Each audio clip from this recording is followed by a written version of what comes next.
एक पिकअप चलाने वाले व्यक्ति थे और इनका कोई किसी से अनबन नहीं था। परिवार वालों का भी आरोप है, पुलिस भी शक के दरमियान अशोक पटेल के भाई के कुछ लोगों को घर पे बैठा है। यही नल को लेके विवाद हुआ और सबसे बड़ी बात यह है कि अगर ये लोग आरोपी नहीं है तो अपने घर में इस समय ताला लगा के ये लोग भाग चुके हैं। चूंकि ये कहीं न कहीं ये संदिग्ध मामला चल रहा था, इसीलिए पुलिस ने उनको कुछ लोगों को थाने में बैठाया है और वहीं पीएम रिपोर्ट आ जाने के बाद ये फैसला होगा कि आखिर ये हुआ कैसे। और पुलिस लगातार छानबीन कर रही है।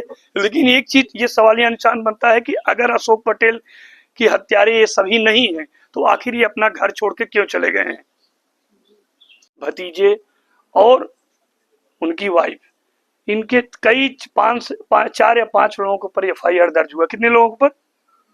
5 लोगों के ऊपर एफआईआर दर्ज हुआ, जिसमें से 3 लोग थाने बैठाए गए हैं। वहीं अशोक पटेल के लड़के का कहना है कि यही घर है जो इनके पापा के हत्यारे हैं, उनका घर यही है। जैसे एक बार मामला उठा था सौम्या बिंद का, कि सौम्या बिंद के मामले में योगी आदित्यनाथ से सौम्या ने कहा कि जितने भी मेरे भाई के आरोपी थे उनका घर बुलडोजर से गिराया जाए। वहीं अशोक पटेल के इस हत्या के बाद उनके लड़के का भी एक मानना है कि मेरे पिता के जो भी आरोपी हैं उनका घर गिराया जाए। अजय, ये बताइए इन आरोपियों के साथ क्या किया जाए? आरोपियों के साथ यही होगा जिससे हमारे पिताजी के साथ किया गया, इतना घिनौनी हरकत किया गया, इतना बेरहमी से हत्या किया गया है जी।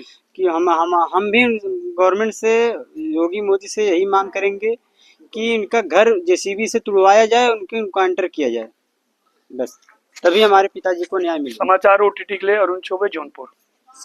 मैम, जनपद जौनपुर के मछली शहर थाना अंतर्गत थलुई ग्राम सभा में है और यहाँ अशोक कुमार पटेल नाम के एक व्यक्ति की निम्न हत्या हो गई है, जो जैसे कि आप लोगों ने पता है कि तेजाब डालने का मामला सामने आया था। वहीं आप लोगों को बता दें कि अशोक पटेल के घर के ठीक हम सामने खड़े हैं। अशोक पटेल व्यक्ति जो थे वो पिकअप चलाते थे और आप लोगों को पता होगा कि आज के जीवन वंजिया में करीब देश में 75% लोग ऐसे हुए हैं कि जो बिजनेस करते हैं और बिजनेस भी दूसरे तरीके से है। वैसे ही अशोक पटेल का बिजनेस था कि उनके पास एक पिकअप था और पिकअप भी कहीं न कहीं लोन पे था और लोन की ईएमआई भरना और परिवार को चलाना ये अपने में बड़ी बात थी। और अशोक पटेल के पास 2 लड़के, 1 लड़कियां थी। अशोक का बड़ा लड़का जो था उनके साथ में रहा करता था और 1 तारीख से अशोक पटेल का पता नहीं चला और जब उनका पता नहीं चला तो 1 तारीख रात्रि को घर वालों ने पता करने के बाद तो उन लोगों को लगा कि कहीं रिलेशन में होंगे और 2 तारीख तक वो लोग जगह जगह पता करते रहे, लेकिन पता न चलने के बाद 3 तारीख को गुमशुदगी की रिपोर्ट मछली शहर कोतवाली में लिखाया गया। मछली शहर कोतवाली में गुमशुदगी की रिपोर्ट होने के बाद भी पुलिस लाट रिपोर्ट करती रही।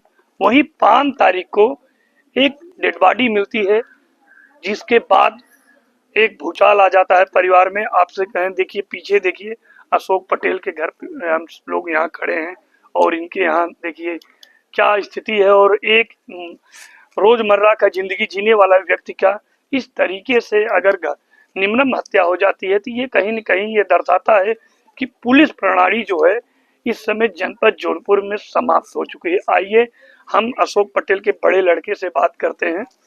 क्या नाम है आपका?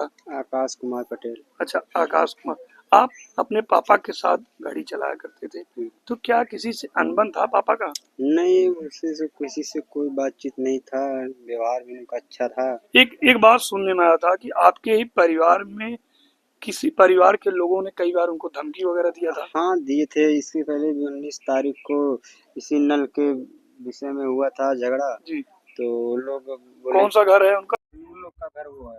अच्छा। जो है कि यहाँ भी रहते हैं, वहाँ बनवा के छोड़ दिए हैं। जी। वहाँ हमको मतलब नहीं मिला है, कहीं भी नहीं सब मिला है। और 1 तारीख को हमने उनसे बात किया, शाम को लमसम 6-7 साढ़े 7 बजे तक आपस में से आमने सामने कुर्सी पे बैठ के बात हुआ था।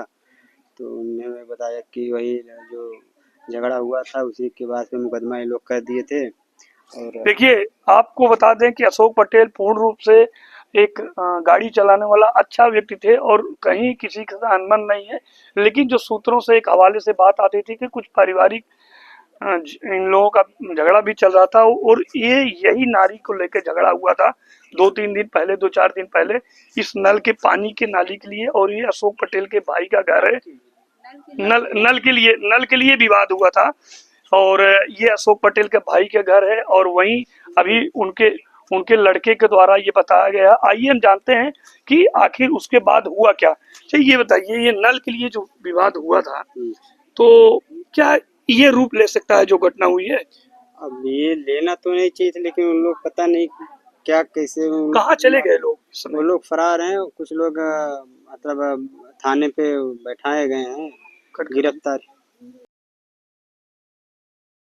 आकाश कुमार पटेल। अच्छा, आकाश कुमार। आप अपने पापा के साथ गाड़ी चलाया करते थे, तो क्या किसी से अनबन था पापा का? नहीं, उससे से किसी से कोई बातचीत नहीं था, व्यवहार भी उनका अच्छा था। एक एक बात सुनने में आया था कि आपके ही परिवार में किसी परिवार के लोगों ने कई बार उनको धमकी वगैरह दिया था। हाँ, दिए थे। इसके पहले भी 19 तारीख को इसी नल के विषय में हुआ था झगड़ा। जी। तो लोग बोले कौन सा घर है उनका? उन लोग का घर वो है।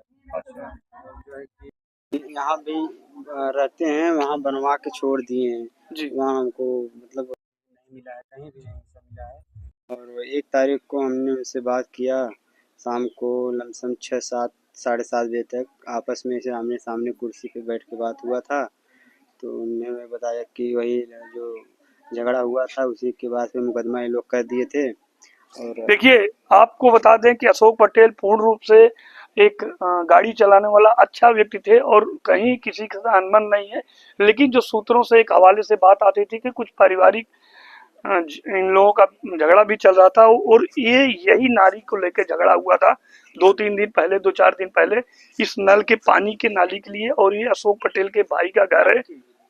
नल के लिए विवाद हुआ था और ये अशोक पटेल के भाई के घर है और वहीं अभी उनके उनके लड़के के द्वारा ये बताया गया। आइए हम जानते हैं कि आखिर उसके बाद हुआ क्या।